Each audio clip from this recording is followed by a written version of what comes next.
Greetings! I'm Catherine of Skye, and I hope to make your day refreshingly Swedish. I was going to make this a blog post, but I decided on a more formalized video because the Färdtjänsten, translated as travel service, is a very important part of the Swedish healthcare system, which I think would surprise people in many countries. I call it the sick taxi. When you need to see a doctor but you have no public transport nearby, you may qualify for trips via the sick taxi. In my case, this is public transport, but because my wounds are on my feet and my doctors have told me to walk as little as possible, I did qualify for this service. The nearest bus stop is about 3 blocks away, and that's way too far to walk when you have foot wounds. I was told that it would be complicated to qualify and too much trouble, but I was kind of surprised when it was just bestowed upon me instantly. I told my doctors that the clinic was really far away, and they literally just handed me my magical little blue card here and put in a number of trips in the computer that I could use. The way this works on the back end is that companies registered with the service will be called by them when a patient needs a ride. As I understand it, the companies are given equal amounts of passengers to carry to make things fair. Sometimes 2 or more people are carried by a single taxi if their origin and destination points are nearby. So this is how the process goes. I can either phone or use the website or app to schedule a pickup. You book by individual leg of the journey, not as a round trip. The times are quite weird at times. I am used to quarterly times like 12, 12:15, 12:30, 12:45, etc. But these are booked at like 10 till, 10 after, sometimes at 30 after. They seem to be very strange intervals to me, but one gets used to it and you kind of plan for it. So one thing that's really cool about this website is, they tell you about that you can log in here, you can travel on SL with your travel service. Here they have the app thing and customer service.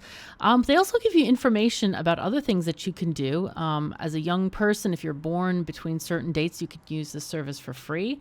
You can get a stretcher taxi, a wheelchair taxi. And and you can even travel outside Stockholm County, which is kind of great. So there's a lot going on with this, and it's a really extensive service. Additionally, you cannot just use this service as your personal taxi to anywhere. You have registered destinations where you're allowed to go. For example, I am registered to go both to the hospital and my GP clinic, as well as to my home address. This caused me a bit of angst one time, but I'll tell you about that later. When the taxi time comes, I plan to be at the curb by 5 minutes before, and often the taxi driver calls about 5 or 10 minutes early to make sure that I'm there. They have a rule that you cannot be more than 5 minutes late, or they will charge you for the trip anyway. I get into the taxi, confirm my name with the driver, and hand him my little blue card. The driver keeps the card while we're driving, since he will scan it at the end of the journey. If there's another person to be picked up, we go there. Otherwise, we go straight to the hospital and they drop me off at the entrance. They scan my card and then give it back to me. I don't pay the taxi driver. They then report the special fare, e.g. the mileage plus the time, to their taxi company, who reports it back to the government, and they can get reimbursed for the trip. Of course, I do my appointment as usual, and if I want, I can take the taxi back. Though, I need to make sure and book it at least an hour ahead, otherwise I have to wait around for an hour. In terms of cost, it is very reasonable. I get billed directly by the agency, and it's about 150 kroner per trip. That's about $15. Once I have paid for 10 trips, or 1,500 kroner, e.g. $150, for a whole year, every trip after that is absolutely free, making it another very affordable service in the Swedish healthcare system. Additionally, you can use the card in any SL public transport service, like trains, trams, and buses at no extra cost. I am very grateful for this service since I have chosen to not buy a car and instead use public transportation everywhere I go. With my foot wounds, this has been hard at times, but I've tried to make it work. While this is obviously a beneficial service, there are occasional drawbacks. Remember I told you there would be a story later? Well, let's address that now. About a month ago, I was having some issues after my surgery. My foot was really red and swollen, I thought too much, and I was having shortness of breath. I called the 1177 telephone system, and they advised me to go to the ER. I'll do another video about that service later. Because the issue was slightly an emergency, I called rather than use the website to try and book a sick taxi. However, I wanted to go to the ER entrance. They refused. Because it was not pre-registered, they refused to take me there. In this case, the ER entrance is on the opposite side of the building and way too far for me to walk from the hospital address I have registered on my account. The ER is also not connected to the main hospital entrance in any way that allows non-staff to walk through. So this was a huge problem, and one that any person with common sense would have said, yes, you can go there. However, the person at the sick taxi service obviously did not have this form of common sense.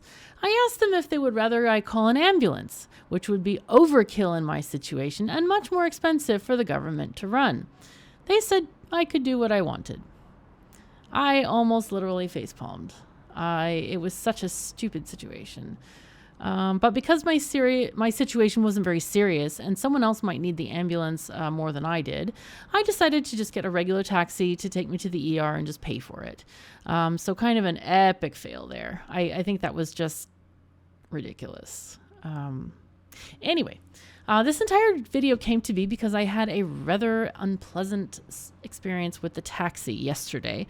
This is rare, by the way. It's usually just fine. But anyway, I was picked up nice and early, but a second passenger was booked to come on the ride as well. Well, it was pouring rain outside, and the taxi driver kept the temps pretty hot inside the car, making me feel really icky and humid. He was almost shouting into the phone, trying to find this person, driving around in circles and circles. The windshield was even fogging up because of the heat in the car, and I started to get seriously motion sick. And I never, ever get motion sick. I'm comfortable on boats, planes, trains, and any kind of moving vehicles. Anyway, he was driving around in circles for over 20 minutes, making me quite late for my appointment, and my stomach was in knots for hours later. We finally collected the other person and were able to drive to the hospital, but I really hate being late because it's disrespectful to my nurse and it shortens the appointment time as well. But in conclusion, I find the Färdtjänsten an absolutely essential service. I don't know how many other countries use it, but please let me know what country you're from and if you have something similar. It's really a lifesaver if you don't have good public transport or are unable to use it for whatever reason. Now, I have a little story from America. I remember when I didn't know it at the time, but I was feeling really bad, and I actually was having appendicitis, and I just felt kind of uneasy. I really don't like to go to the doctor very often, but I was like, this is bad enough. However, almost any insurance plan, even if you have good insurance like I did, it costs $500 to have an ambulance ride. Just one ambulance ride, $500 right there. And I wanted to avoid that, so I called a regular taxi, and I lived about 20 minutes from town, but the regular taxi service was a little bit shady, and they charged me over $100 just to get to the hospital. And so $100 is better than $500, so what you gonna do? But man, I wish that the US had such a taxi service, as well as better public health care, because what I've experienced in Sweden so far has been really wonderful, less stressful and more focused on healing. So anyway, that's all we have for today. So thank you so very much for joining me. Take care of yourselves and each other, and I'll see you next time.